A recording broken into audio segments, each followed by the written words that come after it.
இந்த பூமிக்குள்ளவே நடக்கிற சண்டையெல்லாம் பார்த்து போர் வச்சுச்சுப்பா, வேற வேற கிரகத்துக்கு போய் சண்டை போடுற மாதிரி படம் வேணும் அப்படின்னா இந்த படத்தை ட்ரை பண்ணுங்க. என்ன என்ன ஐட்டங்களும். இந்த படத்தோட கதை என்னன்னா, மதர் வேர்ல்டு அப்படிங்கிற இடத்தை சேர்ந்தவங்க கொடுமைக்காரங்க ஒரு கிரகத்துக்கும் போயிட்டு அங்க இவனுங்க எல்லாரையும் காலி பண்ணி உங்க கண்ட்ரோலுக்கு எடுத்துட்டு வந்துருவாங்க.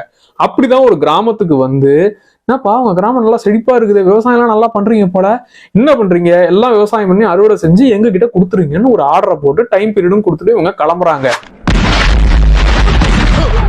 இந்த டைமுக்குள்ள நான் வேற வேற கிரகத்துல இருக்கிற வீரர்களை ரெடி பண்ணி இவனுக்கு ஆப்போசிட்டா இருக்கிற அந்த ஆளுங்களை ரெடி பண்ணி இவங்க கூட சண்டை செஞ்சிடலாம், அதுதான் ஒரே ஆப்ஷன் சொல்லி இப்ப ஹீரோயின் கிளம்பி போய் வேற வேற கிரகத்துல இருக்கிற வீரர்களை ரெடி பண்றதுதான் இந்த படம். படத்தோட பேரு ரெபல் மூன், நெட்ஃபிளிக்ஸ்ல தமிழ் டப்பிங்லயே இருக்குது. இந்த படத்துல இருக்கிற பாசிட்டிவ் என்னன்னா, விஷுவலா வேற லெவலா இருந்துச்சு. அண்ட் ஒரு கிரகத்துக்கு போய் அங்க இருக்கிற ஆளுங்க செய்யற விஷயத்தெல்லாம் காட்டுறது பாக்குறதுக்கு நல்லா இருந்துச்சு. கடைசி ஒரு 25 நிமிஷம் நடக்கிற அந்த சம்பவம் செம்மையா இருந்துச்சு. அண்ட் எங்கேயுமே அந்த கதையை குழப்பாம தெளிவா சொன்னதும் பிடிச்சது. நெகட்டிவ்ஸ் என்னன்னா, இது வெறும் இன்ட்ரோடக்ஷன் தான். பார்ட் 2 பார்ட் 3ல தான் சம்பவங்களே இருக்குதுன்றதுனால இது வெறும் ட்ரெய்லர் கட்டு மாதிரி தான் படமே இருக்குது. ஏன்னா இந்த ஹீரோயின் டீம் ரெடி பண்றா, அவ்வளவுதான்ப்பா, அதோட முடிச்சுட்டாங்க. டேய் அப்புறம் ஒரு 2-3 கேரக்டர்ஸ் ஆவறது, டேய் உங்க மூஞ்ச 3 நிமிஷம் முன்னாடி தான் பார்த்தேன், நீ செத்தா நான் எப்படா ஃபீல் பண்ணுவேன்ற அந்த ஒரு விஷயமும் இதுல இருக்குது.